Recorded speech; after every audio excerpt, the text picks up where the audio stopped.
Breve racconto del Risorgimento di Bruno Ezzi. 11ª puntata. Garibaldi conquista la Sicilia.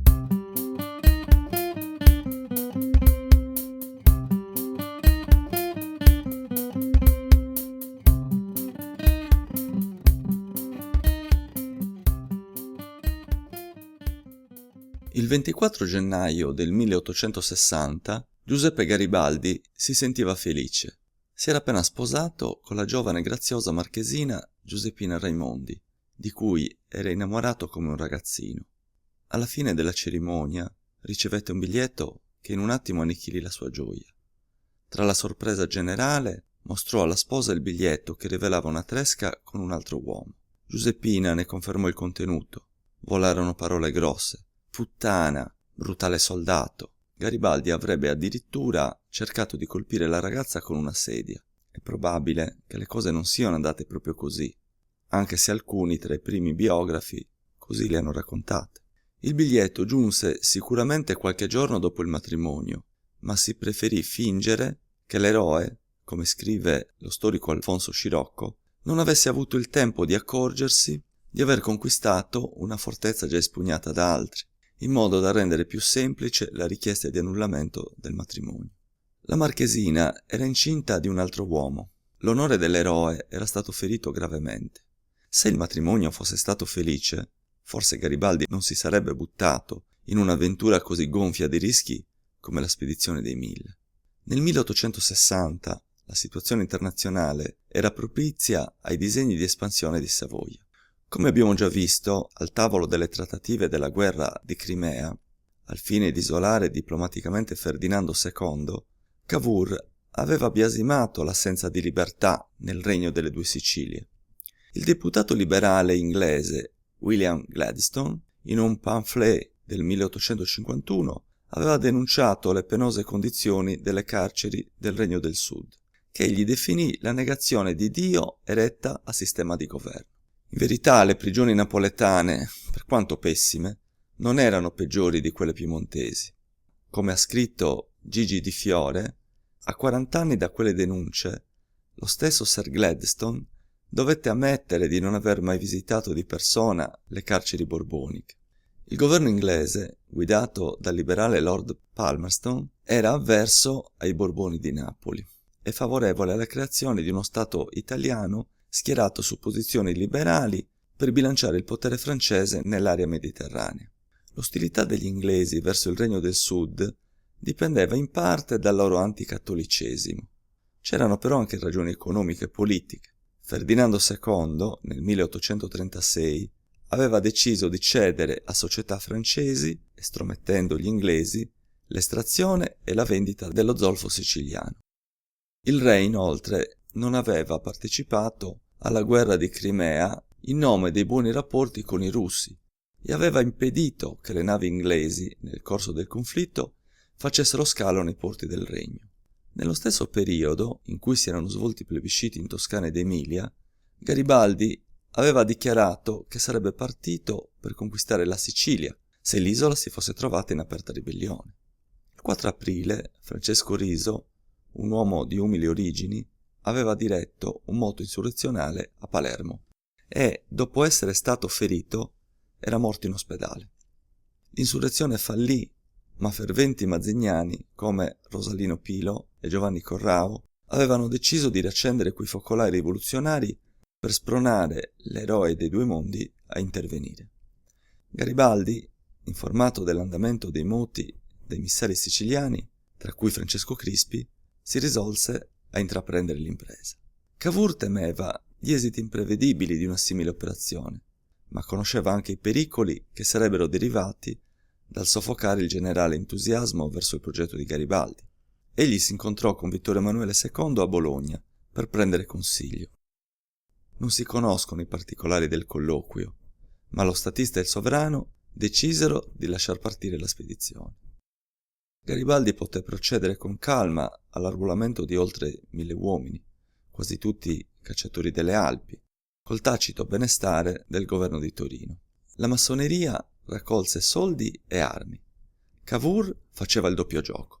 Ordinava la requisizione di armi e munizioni destinate ai garibaldini, e poi ne faceva inviare altre. Come risulta dalle memorie dell'ammiraglio Persano, il conte aprì a Napoli, presso il banchiere De Gasperi, il credito di 1.000.000 di ducati, allo scopo di finanziare i suoi agenti segreti. La compagnia navale Rubattino, di cui il governo sardo era azionista, si fece, detto tra virgolette, rubare 2 navi da Nino Bixio, il più prestigioso tra gli ufficiali di Garibaldi. Questa volta non si andava allo sbaraglio come nel caso di Pisacane, c'erano amici potenti ad appoggiare l'impresa.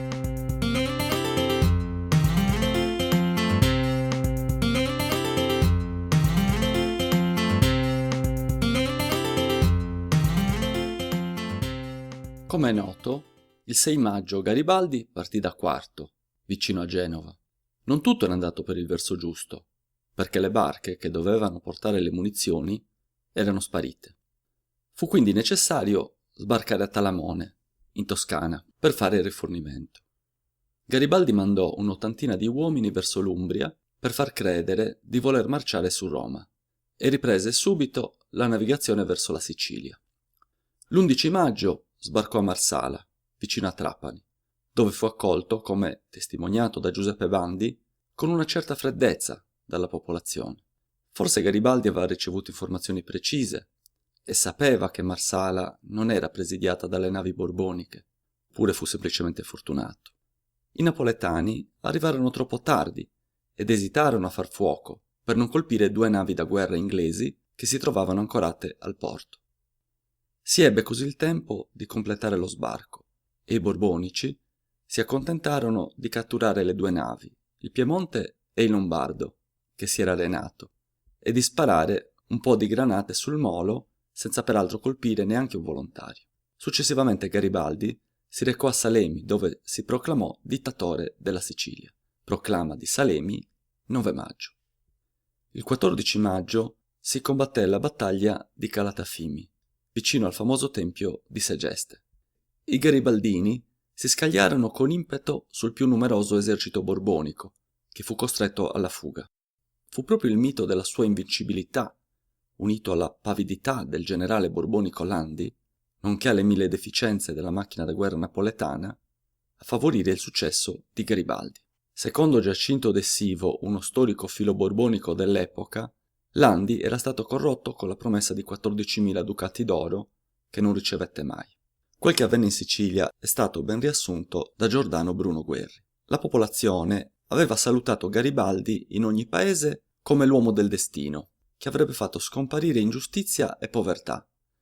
Veniva a galla una mentalità italiana incancrenita nel sud, formata da secoli di rassegnazione. La soluzione dei mali poteva arrivare solo dall'esterno, e quanto più appariva difficile e stravagante, tanto più era miracolosa e meravigliosa, in grado di risolvere tutto in un momento. La vittoria di Calatafimi, come anche Garibaldi riconobbe nelle sue memorie, pur di scarso rilievo per quanto riguarda le perdite inflitte al nemico, ebbe sotto il profilo morale un valore immenso, poiché aveva incoraggiato le popolazioni e demoralizzato l'esercito borbonico. A questo punto, tra i 1.000 e i 2.000 siciliani, credendo di perseguire la semplice indipendenza da Napoli e persuasi dalla promessa del dittatore di dividere i latifondi e distribuire le terre, si arruolarono nel suo esercito. Il 27 maggio i garibaldini attaccarono Palermo. La città era ancora cinta dalle mura medievali ed era difesa da almeno 15.000 uomini.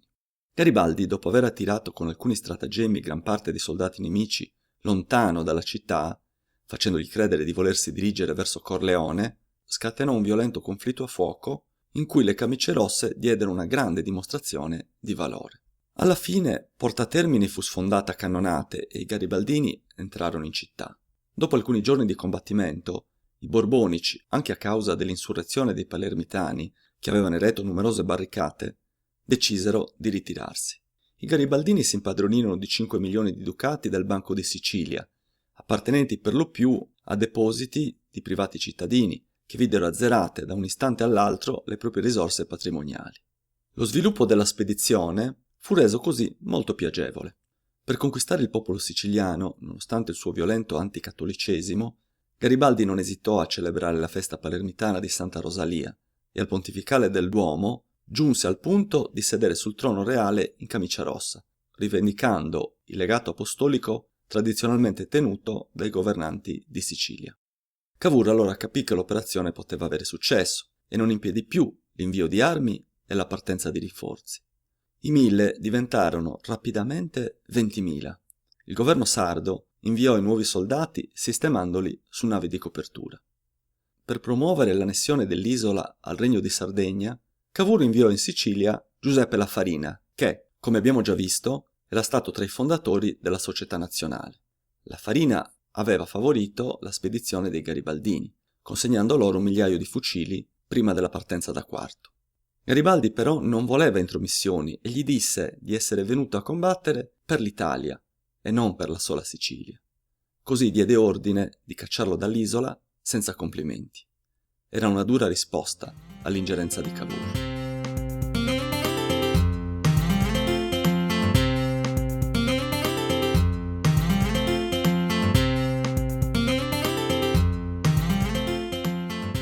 In Sicilia erano i baroni a comandare e solo con loro aiuto l'operazione dei 1000 sarebbe potuta riuscire.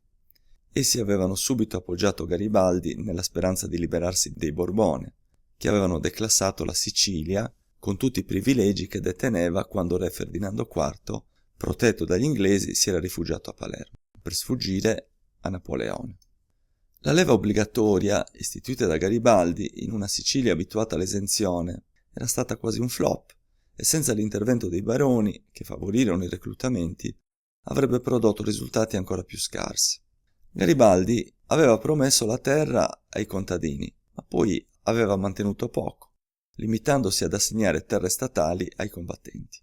Le masse però, di loro spontanea iniziativa, cominciarono a scagliarsi con feroce violenza contro i latifondisti. L'episodio più noto accadde tra il 29 luglio e il 4 agosto nel paesino di Bronte, ai piedi dell'Etna.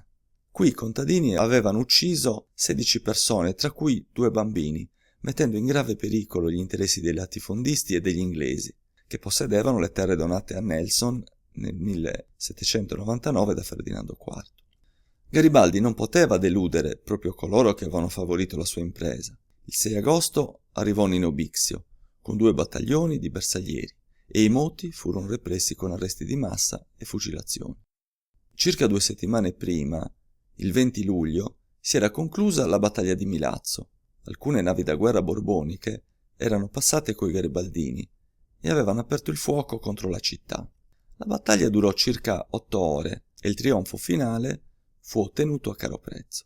La somma dei garibaldini morti e feriti è stimata tra i 1000, secondo Garibaldi, e i 650, secondo Giuseppe Bandi.